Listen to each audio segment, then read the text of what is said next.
Hey guys, welcome to the Swish Show, where we discuss everything sales, business, and life.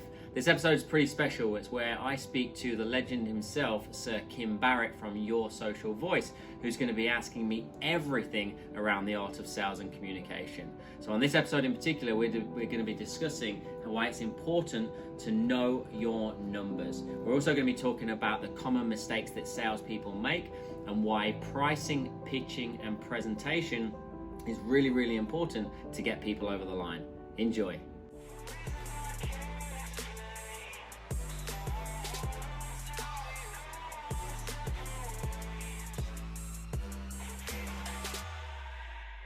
All right, we're ready for it. But so the first question that I would love to find out from you is that a lot of the time, today we've been all talking about sales. A lot of the time people feel like sales is bad, sales is hard, salespeople are slimy. A lot of things like that get thrown around. What made you go into sales to start off with? Like what drew you to sales? Nothing. No, everything drew me away from sales. So I had all the preconceived misconceptions, I think, of salespeople before I moved over to Australia. So I'm an engineer by trade. I was a mechanical maintenance engineer for 8 years back in the UK. So I'm very methodical, sort of process-orientated person. What forced me into sales would be coming over here as a backpacker and only working for any one company for 6 months. I don't see any Brits in the room. It's really, really hard to find work. Long story short, I ended up on the Gold Coast, which is a beautiful place to be, but the only job I could find was in a call center. So working in a call center, for everybody, or anybody that's done it will know that it's not actually that fun, and it's even worse when you're not very good at it. So I'm not sure where the next questions are going to go, but it might go further into that story. But the bottom line is I fell into a call center because I had no other options. I didn't want to be in sales, so kicking and screaming. And then I got to a bit of a crisis point when I realized I wasn't very good at sales. I was bottom of the sales board out of 21 people, and I was bottom of the board for 3 months straight. And if you've ever been in a call center, you'll know that they advertise that to everybody, because in the call center there is a board and it says Ryan Tuckwood is 21st out of 21 people. So you shit, and they tell everybody you shit at the same time. So you can't hide. My crisis point would be that I got to a stage where I had 31 cents in my bank and I was sleeping on a bathroom floor, and it was, do I go home to the UK, back to my comfort zone, my engineering job and my mum and dad that love me, or do I try and master, if you can possibly master, the true art of sales and negotiation? And I guess that might lead you into where you might be over the next questions of how we come to be where we are today. I'm not sure.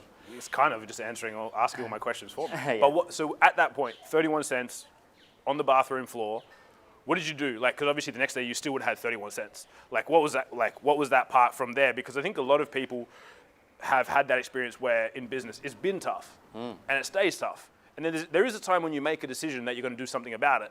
Yeah. But the next days are still tough. Like, they don't get easier just because you made that decision. What was that like for you? Sure. So I remember the decision point really clearly. So if you can picture me sleeping on a real kind of narrow bathroom floor, this is not a made-up story, this is a true story. I was in Broadbeach on the Gold Coast, and I'm on a lilo. In the middle of the night, that lilo pops. So there's a big bang, shit myself, and then all of a sudden I just go, psst, and I'm laying on this cold tile floor, and I'm just thinking, what the hell? Like, if you followed me on Facebook at the time, I was living the dream. Like, all my friends and family back home thought I was killing it. But the reality is I was a poor salesperson, I was a poor person, I was having arguments with my now wife Alicia because I was doing a job I didn't enjoy and making no money. So I went into work the next day and I spoke to my sales manager at the time, which was Jack, who you just saw on Shark Tank, and I told him I was quitting. So I said, mate, look, I'm obviously not very good at selling. This is not for me, it's affecting me. It was giving me levels of anxiety. I don't think I got a depression, but I was definitely getting a level of anxiety. I'm going to go back to the UK. And that day, Jack challenged me. He said to me, you've not even tried. And I was like, I bloody have tried. I have to make $300 a day. Damn right I've tried.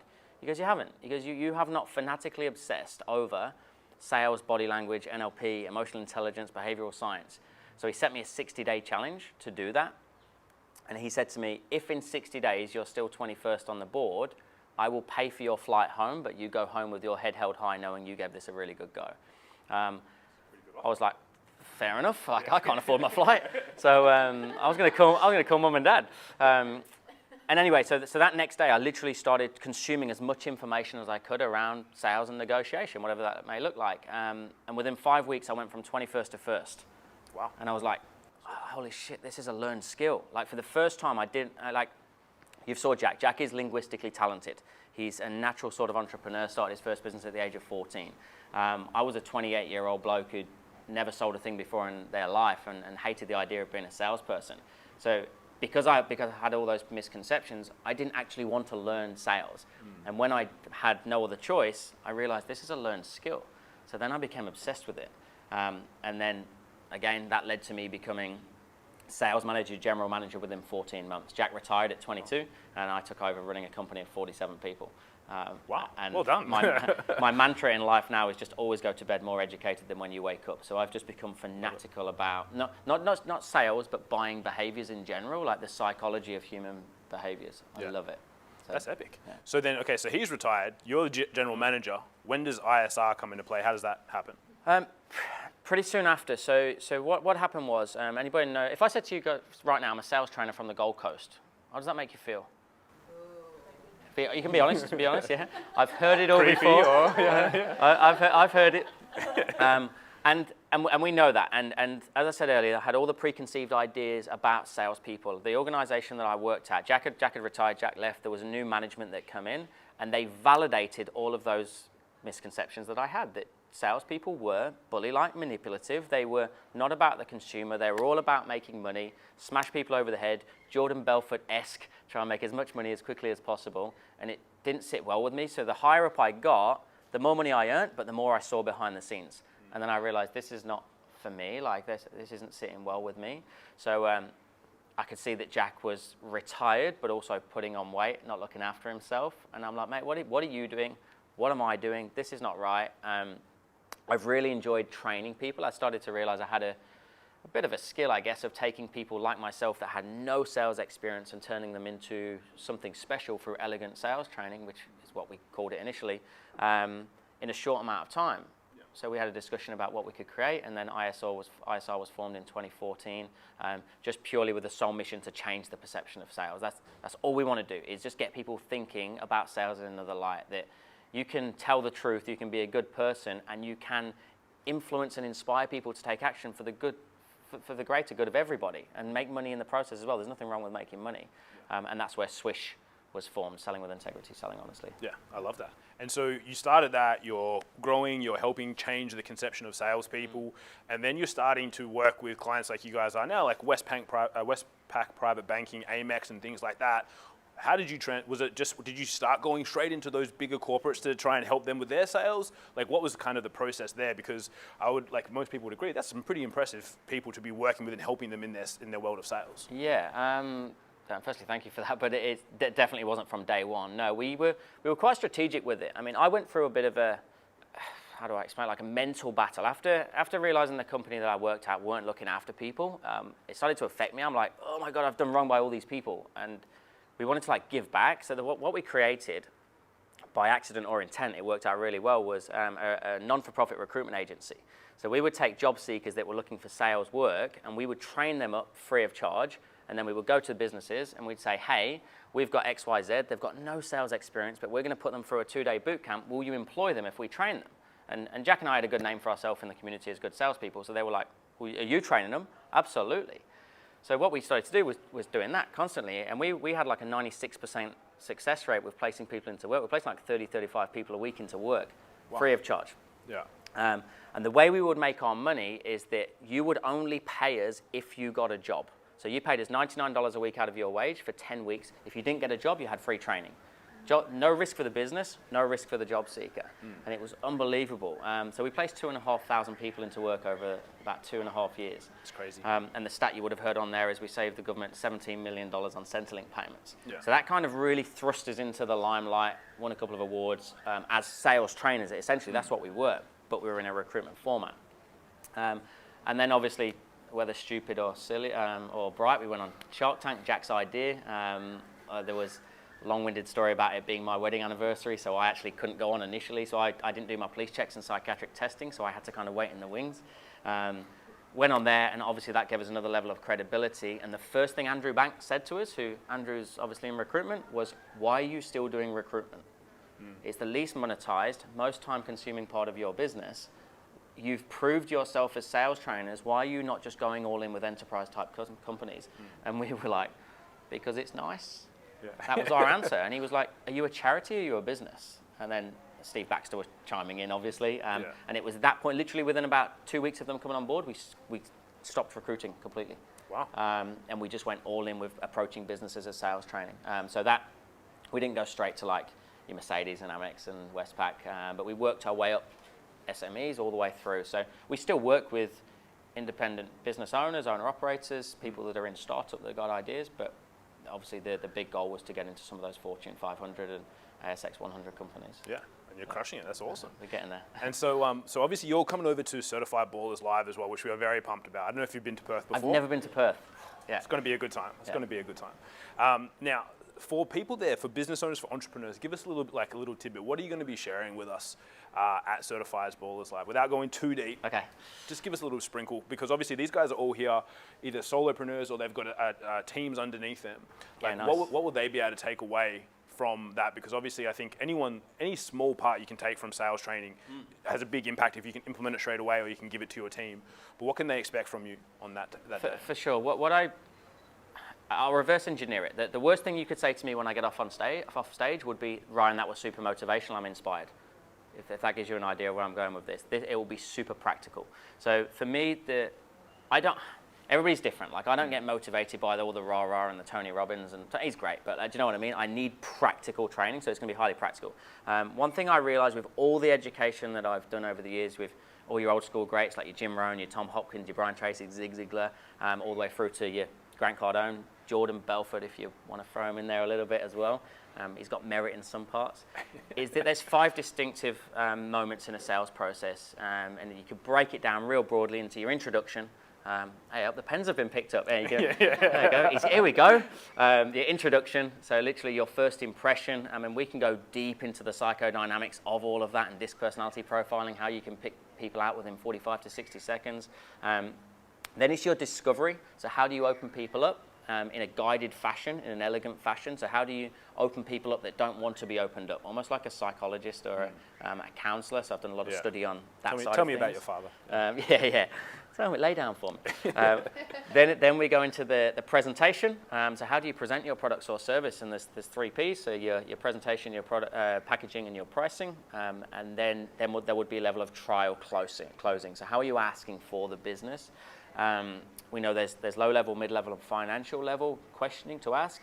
Sometimes people are asking the right questions in the wrong order. And then finally, how you handle objections. My whole basis of building a sales training company was to remove objections. And the sole reason for that was I couldn't handle them. I didn't have good mental strength to handle the rejection.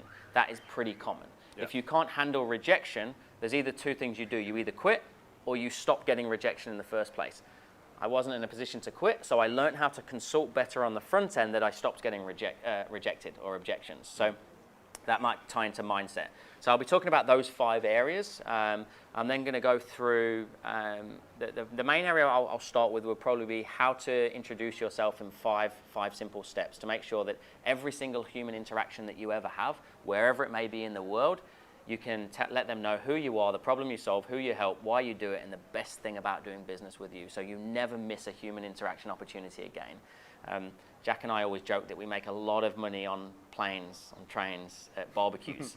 Because I promise you, within 60 seconds of standing next to me, you will know everything about my business, why I do it, and we'll have an emotional attachment, and you won't even know I did it. That's scary, eh? Yeah. And I'll give you the 5-step process on how to do that. That's epic. I love that so much. I'm excited. So you guys all realize you need to come to Certified Ballers Live now, right? I mean, come on. I don't know. Are you guys? I don't know the thing. Are you guys coming, or is that the? They will be by the end of tomorrow. Okay. Now, go. All right. Sell Perth to me. Like, I've never been. I'm like, I just know it's a long flight. So, like, if someone was to ask you, like, what is probably the biggest mistake that you see in people's sales process? Because you're working with some big corporates, you're working with SMEs and whatnot as well. Is there kind of one that that will be painted across all of them where you're like, oh, I always see this, and it's always like, it actually could make a big difference if it was that one thing that got changed. Yeah, 100%. The easy answer to that is intent. The intent is wrong. The intent's to make a sale. Across everybody you speak to, and I understand when you're in startup and solopreneurs, entrepreneurs, whatever, like you do need to make money. I get that, but if you can genuinely emotionally detach yourself away from actually making a sale, and your sole intent is purely to find out whether you can help the other person, you will find that answer. Yeah. And then by default, you'll get yourself further along the sales process. So that was a big shift for me, because I was being told, make the sale, make the sale, make the sale. So that's all I was focusing on. So I was taking shortcuts to get there. Whereas now, our only intent is to find out if I can help you. And if I can't, I will wish you all the best and send somebody else in to look after you. If I can, I believe it's my responsibility to also have the skills to get my product or service in your hands. Yeah. So I don't care what size company it is, that would probably be the major problem, is that their intent is all wrong. I love that. So we were going through earlier a little bit of stuff around marketing, and Jay Abraham's a big mentor of mine. His whole strategy of preeminence, which is exactly that, which is like you do what's the best interest for the client. If it's working with you or if it's not working with you. Yeah. If it's not on your way, best of luck. If it is, then it's greedy of you, and it's inconsiderate of you not to get them on board. 100%. Yeah, you're doing them a disservice. That was a big penny drop for me as well. Is that it took me 2.5 years to get in front of the camera, or even make video content. So Jack was always the real confident one. Do you guys like public speaking? I absolutely hated it.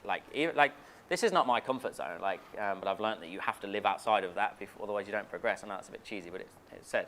So Jack would be the face-off for a long time. And the reality was I wouldn't make content and put it out on socials or anywhere, because I wanted to know that it 100% worked for people. So I always thought that I was lucky that I consumed all this information, and maybe that was just my personality type. Maybe I could understand that sales is a process. So then I started coaching one person, and then two, and then three, and then it was like, oh, they're all getting results. It took me 2 years of training before I actually put myself out there believing that it worked. And now, because I believe in my product so much, I've got absolutely no qualms in asking somebody for the money. And I genuinely believe if I've gone through my discovery, and you get people say, I can't afford it, let me think about it, pop it in an email, I want to talk to my partner, I know I can help you with that, so I've got no qualms in asking for the business. Yeah. But it took me a long time to get to that stage. What do you say if someone's like, just pop it in an email to me, I just need to check with my partner? Yeah, listen, firstly, I've been doing this for a long time, and if you didn't say that, I'd be very, very surprised. So apart from the fact that you want it in an email and you want to talk to your partner, is there anything else holding you back from getting started right now? I like that. A Rio, appreciate, relate, isolate, and overcome. I love that. Easy. Beautiful, easy. Easy, guys. Why are you making more sales? Oh, come on. So before I bring Calvin up and then we open to some Q&A as well, I always love this question. What's one question I didn't ask you that I should have? Oh, I love that question. I think did you ask Grant that? Oh, I can't remember, maybe. I think you did, and I remember watching yours and I'm like, bugger, I wish I asked that question. That was a good question. What's one question that I never get asked that you should ask is, put him under pressure. Doesn't like public speaking, and just chuck him under a bus. Yeah, I'm actually enjoying the silence. It's quite nice. I've been coaching all morning down the road in Byron. So, maybe my drivers, maybe my whys. Yeah, fill us in there. My whys are really, really clear. If anybody follows me on socials, I know you do, you'll get spammed by my new baby boy Maverick. He's 9 months old. So I love so the name, by the way, as well. Maverick Ace, the unique one. So that's a big driver for me. But also, we talk about lines in the sand a lot in life, and you can use traumatic stages in your life as a reason to hold you back, or you can use it as a catalyst to move you forward. My dad had cancer back in 2000 and 2001. He's still with us today, but he's highly disfigured. He's had a lot of reconstructive surgery, and he was a big driver for encouraging me to come out here and follow my dreams. Top of my vision board, top of my goals is to move my parents over here by 2022. So so that will happen. So that's a big driver for me, and that's when I'm having stressful days, or I'm like, why am I doing this? And we all have that. I don't care who you are. If you haven't thought about quitting, then you're a liar. That's what keeps me going, you know. So I kind of like talking about that, because I think some people have been through things where they go, oh, well, maybe I'll just stay comfortable. And the reality is, like, you just have to get used to being so uncomfortable. Right now, this was an opportunity for me when you asked me to come and do this. But what he didn't tell me was there was going to be an audience. And if he did tell me there was going to be an audience, that would have made my whole training this morning not so good for the other guys, because it would have given me a level of anxiety. So it was actually a really good thing by default that he didn't even know. Always know the product you're selling, guys. Yeah. He's probably got like 10,000 people at Certified Ballers. I'll just go through those curtains, Ryan. Yeah. I love to have 10,000 people at Certified Ballers. We will. Yeah, we will have. Yeah, definitely, guys. So what I'd love to do now is bring Calvin up to ask some questions. And if you guys have any as well, would love to go through any questions you guys have for Ryan. He's got probably about, I don't know what the time is, probably about another 15 minutes with us. I find that talent, professionalism, and the ability to execute at a high level is really attractive qualities. And I want to surround myself with as many people as possible that can do that. And you notice just by the way that Ryan holds himself, the certainty by which he communicates his message, people are buying from him no matter what he's selling, right? Because the energy about the way you presented just then, Thank you. and I really mean this, it draws you in.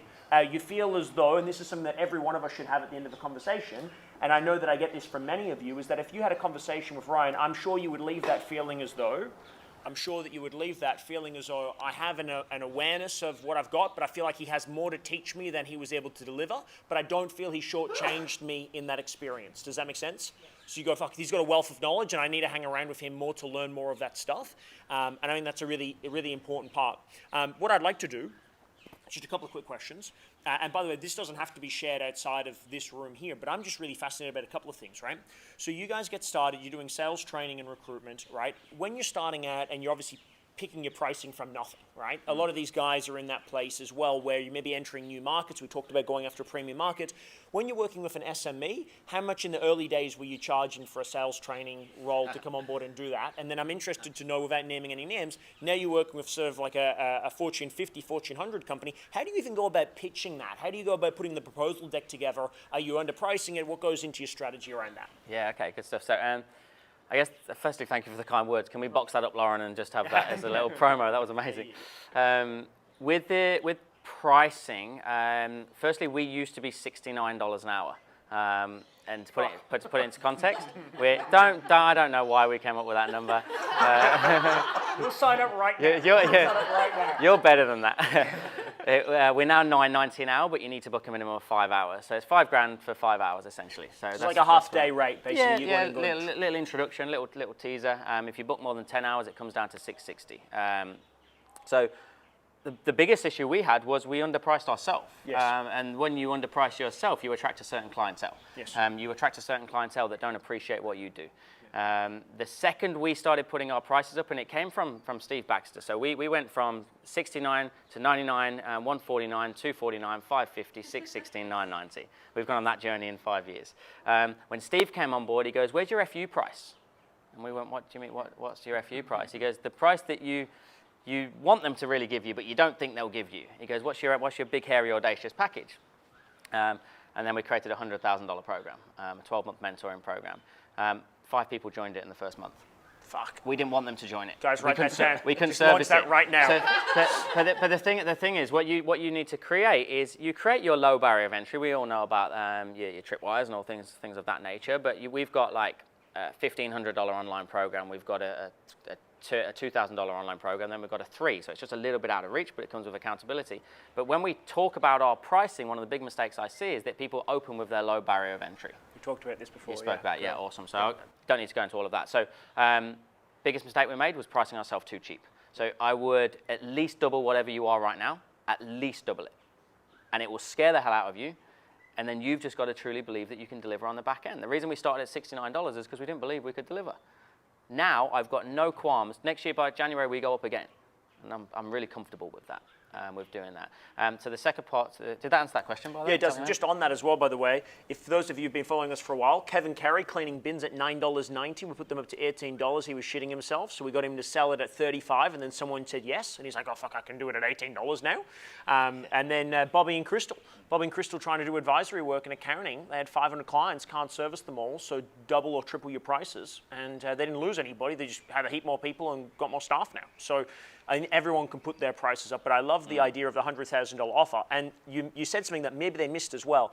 You didn't have the ability to service that, but you were still putting it out. You sell it and figure it out. Yeah. Perfect. And we had to. Thank you. Lord Jesus. You figure, so.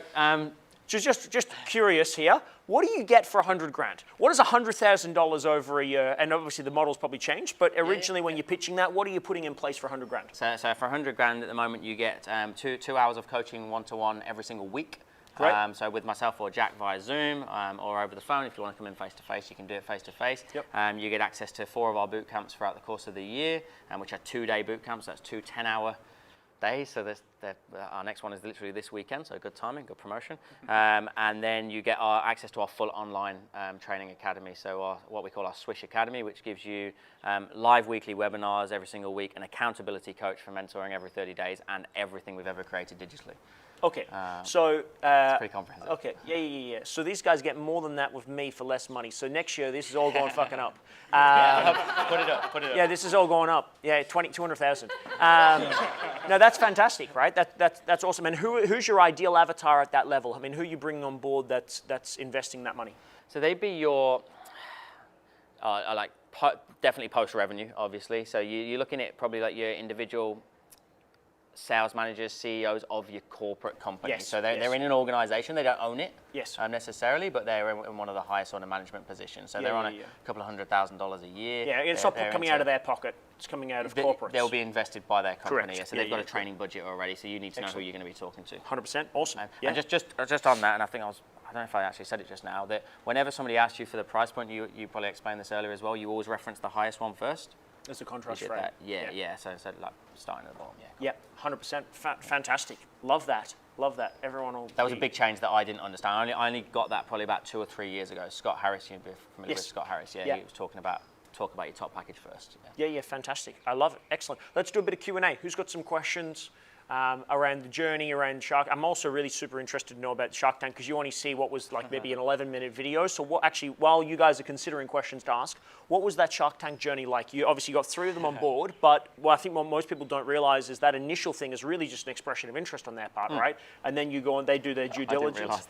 I didn't realize that. Okay. So if you take it right back to the beginning, I remember having a conversation with Jack around about December 2018 or 2017 it would have been, and Jack said to me, mate, how do you feel about going on Shark Tank?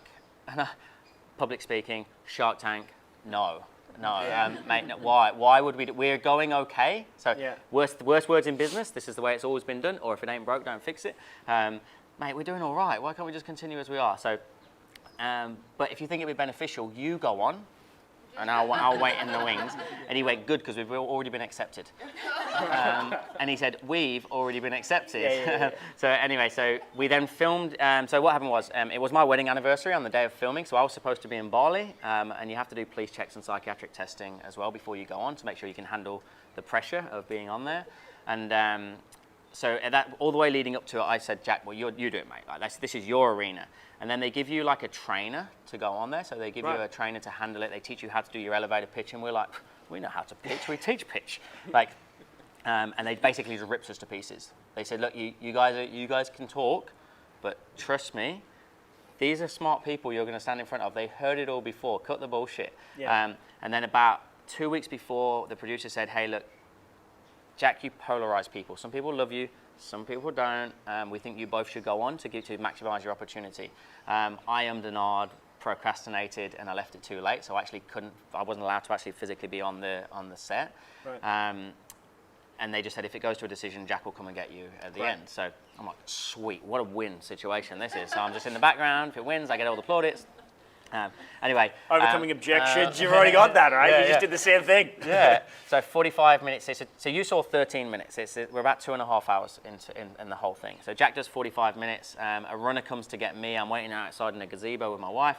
And they said, so Steve Baxter wants to see you. And I'm like, that's the weirdest sentence ever. What do you mean? And they're like, no, Steve wants to meet the business partner. He wants you on there. And I'm like, No, I haven't done my police checks. I don't think I should. No. So I'm trying to get out. And they're like, no, and they're putting makeup on me. They've got a microphone on. I'm literally. I understand why they're called runners. Like you literally run to the studio. And then we spent like 20 minutes on the outside where Jack comes out and we're discussing. And one thing that I knew was that nobody in Australian history had ever secured 3. So my head, all I wanted to do was get 3. I'm like, man, it's great leverage. Let's release a little bit more equity. I'm comfortable with that. They're all going to bring their own value. And Jack was like, they don't want to collaborate. I'm like, we're negotiators. We can get this. So we had a bit of a plan of how we were going to do it. And then we went back in, and we're in there for about another hour or so. And they basically went through everything again. And then exactly as you just said there, at the end of it, when you walk out, you think, well, this is it. This is done. We've just got loads of money. Sweet. Then the due diligence starts. So filmed in March, aired in June. We didn't get the money till September. Right, so wow. Andrew Banks is, he had like the Morgan & Banks, the recruitment agency, but he's also got a training company with an online program in America. Yeah. So he took our online program, gave it to his team for 6 weeks in the States, basically trialed it. They saw a 21% upside in 6 weeks. And then he went, I'm in. Well, yeah, of course it would be. Or, no, I don't like it. I'm going to go do it myself. I'll just roll with it. So, and then because he had the training background, Steve and Glenn just went, well, if he's in, we're in. Wow. So they ripped you to pieces, though. Like they knew where I went to school. They knew about Jack's misdemeanors as a teen. They know everything, and they pull up everything they can. And so you probably want to have as well, in order to be able to have the right people on the bus, right? Yeah. And they've been great. Like you said just now, like I met with Glenn yesterday afternoon at a golf club just to have a couple of beers and make a couple of videos, and it's still a bit surreal, but Sure. what it's really done for me as a person and as a business owner is ground me, but ground them to me. Does that make sense? Yes, yes. I used to put people on a pedestal. I could never call somebody if it said CEO in front of on the lead sheet. Title, yeah. And now I'm a CEO, and I'm the least intimidating person you're ever going to meet. So. Yeah. So working with them and realizing that Glenn came and met me and Lauren yesterday, and he's got his young daughter, and then they're going to go hit a few balls. Like that was. Yeah. It's just cool. That's phenomenal. Well done, by the way. Congratulations on that. There's a couple of things as well in that video. There's a point around, is it a objection or is it a complaint? It's actually probably worthwhile writing down. Is it an objection or complaint? You saw, and it's very easy to have assumed based on the coming out of that, right? You go, and we want to have a collaboration. And how many times did the guys ask for collaborations? And yet at the end, the sharks are attacking one another, saying why they shouldn't work together, why they won't want to work together. Some of them like, I'm absolutely sure I don't want to work with that person. In the end, they all signed on. So I think sometimes we can be so easy, part of being empathetic, of going, I hear what you're saying, you can't afford it, no problems, we'll immediately go. I know I do this all the time. I immediately go to a payment plan option, as opposed to just forgetting that they even said that and moving forward. Sometimes it'd be so easy to solve the problem that we don't realize that we are solving the problem by just ignoring it and actually moving forward. And in the end, you got your ideal outcome. Because you probably would have lost the sale of having the 3 of them on board had you just try to go down the particular line of just trying to get one as opposed to having all 3 of them. I think it's a really important point overall. But I guess it comes part of the sales training that you guys do. It's a great pickup, because it is something that we discussed, that we knew that we were going to, we call it art. So you acknowledge the objection, firstly, you respond to it, so you almost repeat it back to them, and then you just transition anyway. Yeah, I like that. It doesn't matter. So it is, I'm not disregarding it, I'm not deflecting it, I'm acknowledging it, I'm responding exactly to what you said, and I'm transitioning straight through to wherever I was going to go anyway. Yeah, fantastic. I love it. Huge. Let's get some questions. Who's got some Q&A? Oh, yeah. Right. All right, cool. It's actually feel a lot more pressure. Trust me, I bet I'm more nervous than you. Yeah. Your closing strategy, like when you're actually asking for the sale. Yes. Do you pivot that based on their personality, and do you kind of like vary the amount of emotion or logic, or is that like a sliding scale? Awesome question. So we I've done a lot of psychology training and obviously profiling. So we use DISC just because it's the easiest one to attain to sales. I really understand DISC really well, so I'm speaking Yeah, perfect. So with Myers-Briggs and all, it's 16, and it's just like they pigeonhole you, whereas DISC, I think, it gives you a little bit more flexibility to be situational and environmental, and we change. Like I'm masquerading as an I right now, but I'm a C. Yeah, I know you're. Do you know what I mean? You got that? Yeah, I'm an engineer. That was easy. Yeah. So So yes, in answer to your question, yes, absolutely. So what we create is what we call feature advantage benefit grids. So we will create a list of features, advantages, benefits based around a product, yourself, and your company, which will give you 18 to 30 language patterns, and you can pull upon each of them at any time, depending on the personality type that you've got. So the way that I used to close, well, this would be my close. So we'd get through to the end of our consultation. I've gone through a couple of little kind of trial closes, and then I would say the process to get you started is really simple, requires nothing more than a basic bit of information, and I'll take care of everything else for you. Process. Problem was the word process. Eyes don't like processes. So I change now. If I've got an eye, I'll say, well, this is the fun part. This is where we get to actually become family. This is where we get to really know each other. With an S, I would change it to, listen, what I really don't want to be doing is making too many changes to your sales process today. I want to make some minute amendments and additions to what you're already doing really well. With a C, the process to get you started. With a D, all right, let's get some results. Here we go, let's crack on. Yeah. Yeah, so yeah, in answer, yes, absolutely. That's awesome. Yeah. That's really good. That's like high level.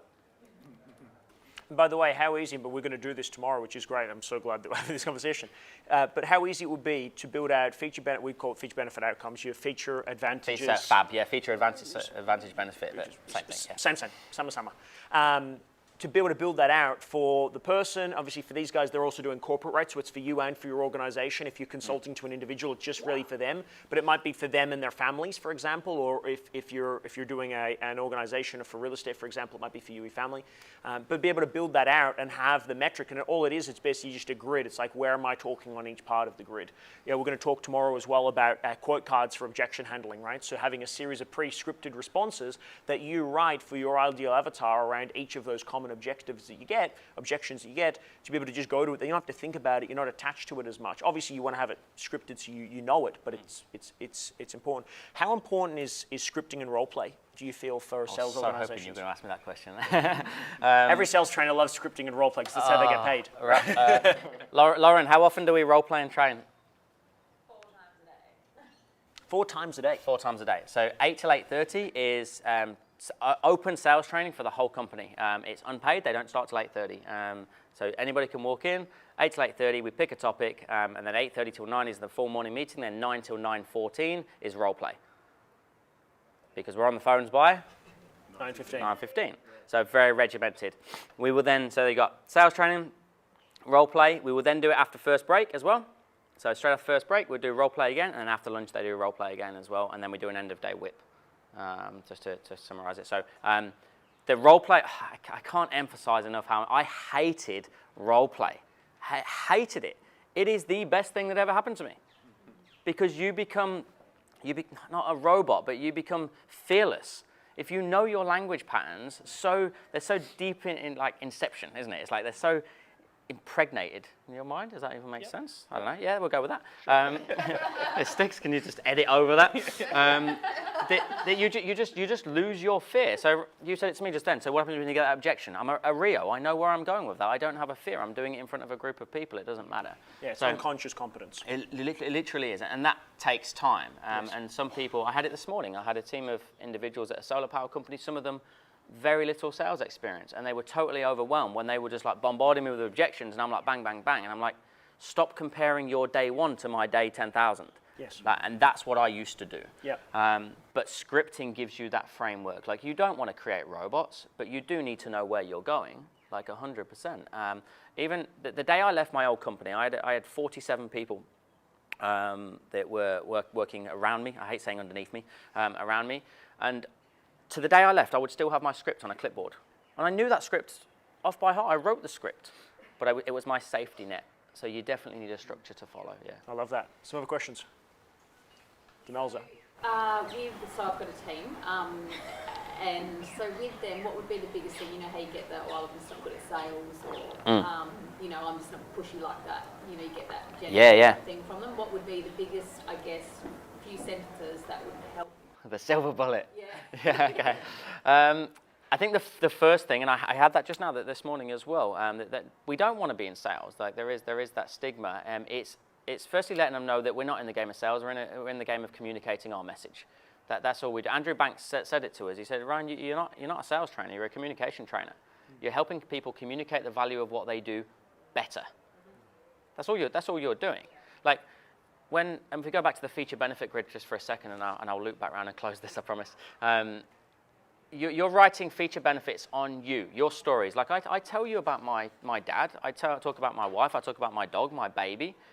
It's real. I don't need to talk about it, but it gives you an indication of my character. And it helps me form a relationship with you consciously and unconsciously. Is that manipulation? No, it's just me telling the truth better. Do you know what I mean? So if they understand, and the first thing they need to buy into is the product. They need to truly, and I've had people that didn't truly believe in my product, and that's okay. If you don't truly believe in it, don't represent it. And then you get natural deselection. So they need to truly believe in it. So I would do a session on why people can benefit from your product. And I would get them to outline as many things as possible that they believe people will benefit from the product. And not primary level. Go primary, secondary, tertiary level. So they're going to benefit because they make more money. Okay, brilliant. What's the secondary level to that? What are they spending that money on? What's the emotional tertiary of that as well? And really get them sold on the product as much as possible. And then ask them, is that important to them? Is it important to you to impact people's lives like that? And if it is, fantastic, then you're right for our organization. Now, all I want you to do right now is go into every single interaction, finding out whether we can help them. Get them away from the sale. I know that's hard as business owners because we've got to make money, but try and get them away from the sale. Does that make sense? Yeah, Does that help? absolutely. It's huge. It's fantastic.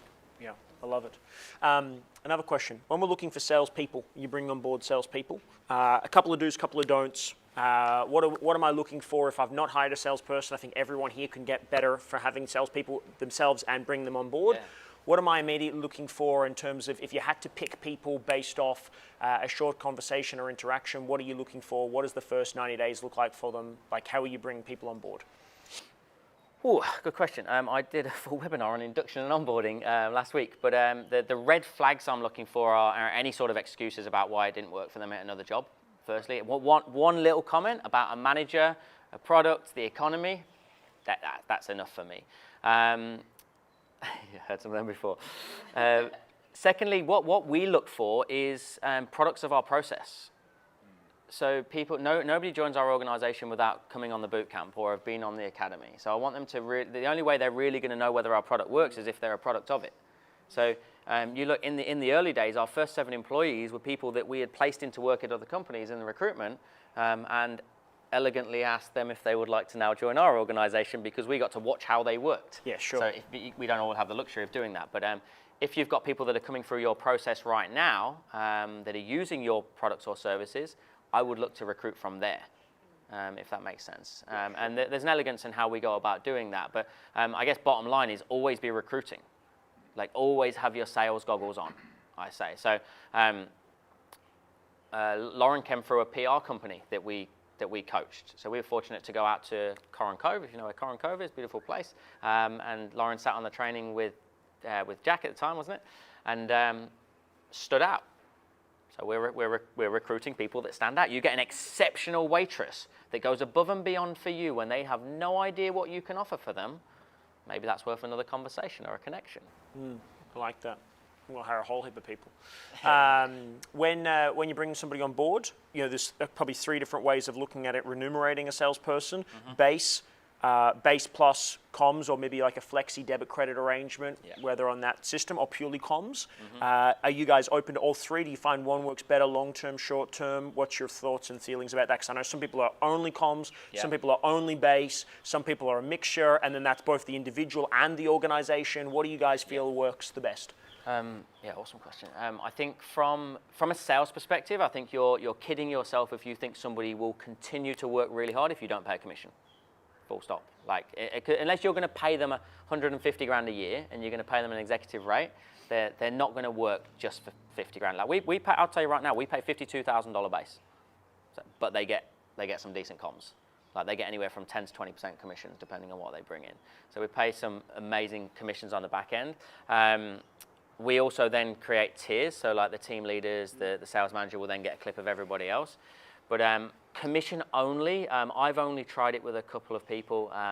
It was really hard to police. I've struggled with it, and I'm not saying it doesn't work. I've seen other people execute it very well. It hasn't worked well for me. I like to give people security. I like to employ.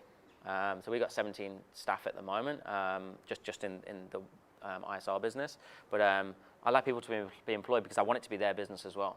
So this is not my business. I want everybody pulling in the same direction. Give me some numbers on what that 52 looks like for them.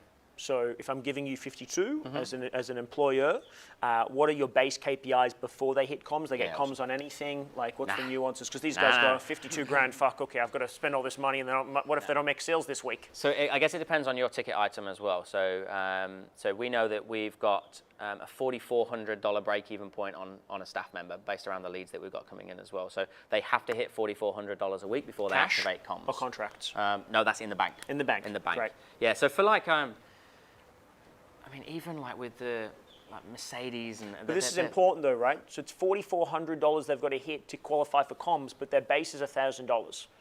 Does that make sense?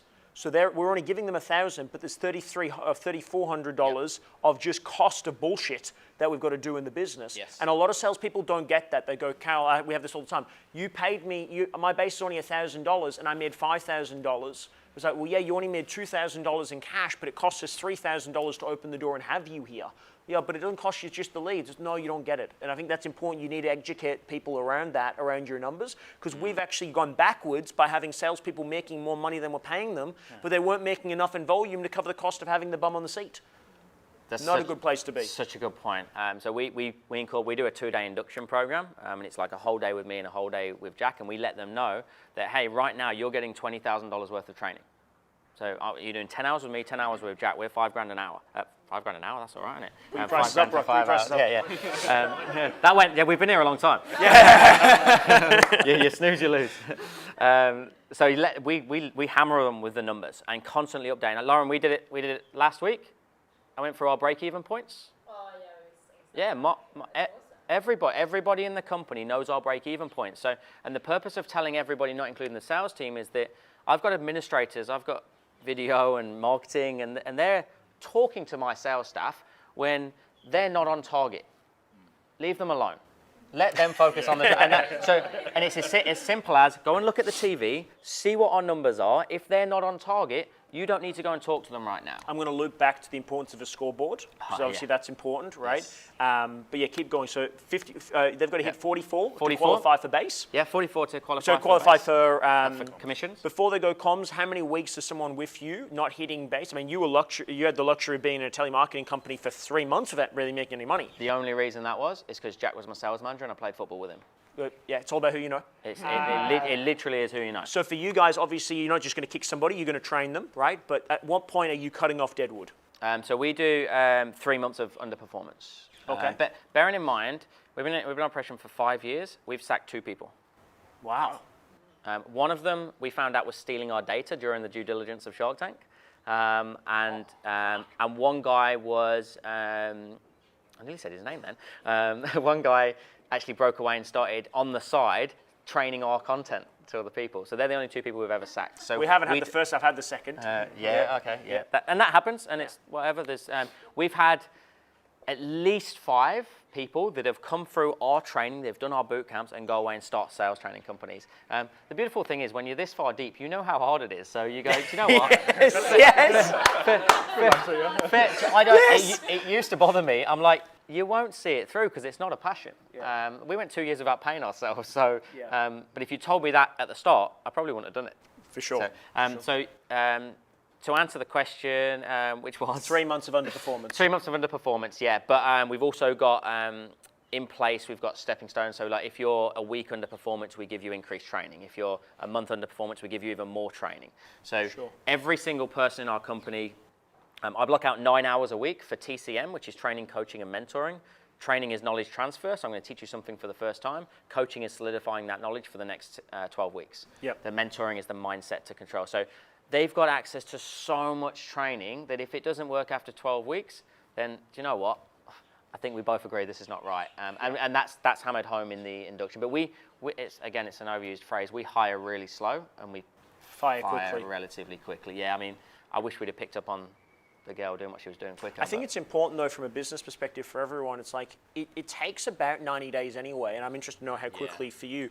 But it takes about 90 days to really effectively get somebody up to speed in your business. You can shortcut that process, but don't bring somebody on board and expect day one things to rock and roll, like you should be making a $13,000 commitment. It's a $1,000 base. I'm making a $13,000 commitment to you, and I've got $13,000 in a kitty to see if you work. Right? Like obviously you're not hiring them on that proviso, but you get the idea. That should be your mindset of going, it's got 90 days before I'm going to see my investment back. Now, I believe, and I was having this conversation with Kim, I'm sure if you put any of us, and I'm sure many of you, into an organization, we're making sales week one. Because I think if you've got it, you've got it. There are some people that you can educate and support, but if you're going to hire talent should come in and game one should start kicking goals and putting runs on the board for you, right? You'll see that, or at least you'll see that in their ethic, you'll see that in their output, you'll see that in their communication, their willingness to learn, to bring ideas. You know, Ben, we put a post up, and I'm interested to know about your recruitment process, about do you push people away in the recruitment process to see if they're committed enough to coming on board? We don't answer for the first 2 contact points. Right. Yeah. We put a post up, and I said, Just see how much they want the I'm job. going to hire somebody. This is my number. Don't call me. Don't message me. Call me. And then I gave them Sharon's number, and I said to Sharon, whatever they say they're not suitable for the role, and say, thank you so much, but Mr. Coyles doesn't think you'd be suitable for this. And if they can't get past you, being Sharon, the nicest person in the world, then they're never going to get over the phone call. And we had a guy called Benjamin, who's actually one of our clients, actually, which is perfect, the synergies of what you just shared, who found out that I was at a Grant Cardone conference. Sharon said no. He called back twice. So he decided to rock up at the Grant Cardone conference and wait in the foyer for me until I came downstairs. Right? Took a day off work. I said, mate, you're fired. He's already generated, I don't know how many sales. 15, he hired him. 15, 20 sales he's already got from us. He's lapping it up. I haven't even spoke to him once for sales training, sorry.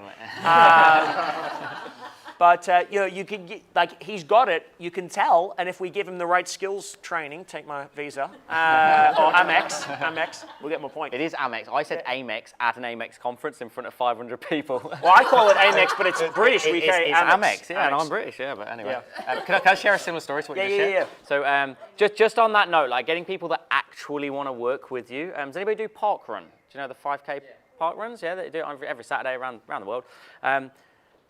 We had a guy called Magnus who was our previous videographer. What a name. He was You've Swedish. got some good names. Yeah. Magnus. So he had to move back to Sweden. He's having a baby. But he bombarded us. He wanted to work with us for ages. He was coming to all of our events. And he just couldn't get in my diary. He just couldn't. So at one, he saw a video that I put out there where I spoke about parkrun. And I said, I go to Main Beach Parkrun on the Gold Coast. He turned up at the parkrun. And he got me at the start line. He goes, I know I've got you for at least half an hour. and he genuinely jogged around. It was about 23 minutes. I was going some. Yeah, I'm trying to get away. And he did it. And do you know what? After that, I went, mate, come in on Monday. I'll give you a shot. And he did. And he was our videographer just over a year. And he did an amazing job. And he ended up working for Steve Baxter because he did some conferences for Steve Baxter. He met Andrew Baxter. And he was all of a sudden in this world just because of hustle. So those types of people, that's who you want in your organization. 100%. You'd be blown away. I say this all the time to our team, and I say it even subconsciously to myself, the power, and this is how we got the Grant Cardone interview, right? Because Kim had a podcast, I didn't have a podcast. They wanted people for podcasts. I just pretended like I had one, and we got an interview, right? But the power of just putting yourself out there and having just a tiny little bit of just being proactive and just stepping up to the plate. If in doubt, grab a camera and you can walk in anywhere. Yeah. You literally can go anywhere, yeah. Except for schools. Yeah. That's a great experience. Yeah, good point, Jace. Thanks for clarifying that. Not if you're this height. One of the things that I picked up from Vern Harnish from Gazelles is the power of a scoreboard, so that everyone knows there's not a competitive sport in the world that the team doesn't know if they're winning or losing. But yet in our businesses, oftentimes we know the numbers, maybe even a month after they've actually happened, and our team doesn't. If you can delineate that much better, like FedEx. FedEx has a counter that updates every 8 minutes with how many packages they're shipping every hour. And they have to be, I think, at 3,000 packages an hour. So if they're below, the whole team has to lift performance. And if they're above, they know that they've got a little bit of a buffer. But that happens every 8 minutes on shift for everybody. So you guys, you mentioned, like, look at the TV. If they're not getting the numbers, leave them the fuck alone. Yeah. What numbers are you tracking? What's important? Obviously, from a business owner, you've got one set of numbers. From a salesperson, a different set of numbers. What are the important points for you? Yeah. Firstly, so we call it status in a second. Like, I should be able to walk into any one of your businesses, and within 3 seconds, I should be able to know who's performing well, who's underperforming, and what your numbers are, so to speak. So we're looking at dials, so literally dials of the phone. How many people are they connecting to? How many bookings are they making for appointments or demonstrations? And then sales and then revenue. So it's like laps with revenue on the back end, which is what we talked about this morning. Yeah, pretty straightforward. Then we also look at phone time, so dials and then phone time as well. So if you've got low dials, but you've got high phone time, that's all right, means you're getting into conversations. But if that's the case and you're still not making revenue, what the hell's going on in those conversations? Yeah. You're in the jungle or the desert, we call it, which means you're talking about the price of tea in China. So, and then on the flip side, if you've got high dials and low numbers, then we know that you're just not connecting to many people. 100%. Your team's calling normal business hours? You call after hours? Do you rotate that? So we call normal business hours, but our team would be, like Lauren will testify to this, so some people will get there at 7:30, they get paid from 8:30, they get paid till 5, some people will be there till 7 o'clock. Some of them are going on a weekend. Right. So they've got total flexibility on when they want to do that. How many dials are you looking for from a person per day? Assuming the average pickups? 80. 80 dials a day. Yeah. Okay, great. And not 300 that I used to make. Yeah, sure. And are they cold calling or inbound prospecting? Both. So we've got people that will do, so all of our sales guys have to do cold calling as well. They have to generate 5 leads from cold a day. I don't care whether you've done $100,000 this week. You have to generate 5. It's just embedded into them. Yeah, it's a good discipline. And the reason we did that is, firstly, I don't understand social media. I don't understand the algorithm. I can introduce you. I've got an affiliate code. ysv.wildsuccess.com. So the algorithm changing just did my head in. It was like leads, no leads, leads, no leads, and it was always like, here's loads of warm leads. All right, guys. Next week we have to do cold calling. So it's like, it's not next week, it's just every day we do cold calling, and then the warm leads are just the cream on top. So nice. So yeah, we spend a nice bit of money, but we might have a chat about it on social media advertising at the moment. If he can't help you, I can. We've got big plans. We're going places. So 80 dials, roughly how many conversations are they having with 80? Oh, that'll get them to about 40 to 50. Okay, so they're getting a pretty good job rate. Yeah. Oh, that's because they'll be calling. A lot of them will also be inbound inquiries. So, sure. So yeah, you'd expect them to be relative numbers. And if they're calling 80, they're having 50 so conversations. How many pitches? How many closes? So I'd be expected to get 10 pitches out from that and 2 closes. Okay, great. So 2 sales a day. 2 sales a day out of 80 calls. Yeah. I need everyone to be aware of that. 80 people you're calling, you're only selling 2 people. So Mac, if you call 80 people and you sell 6, keep spending more money making more calls. It's all good. Yeah, it's all good. But that's the correlation that you do. So when people come to me and they say, I'm not making enough sales or whatever, and I go, well, how many dials did you make?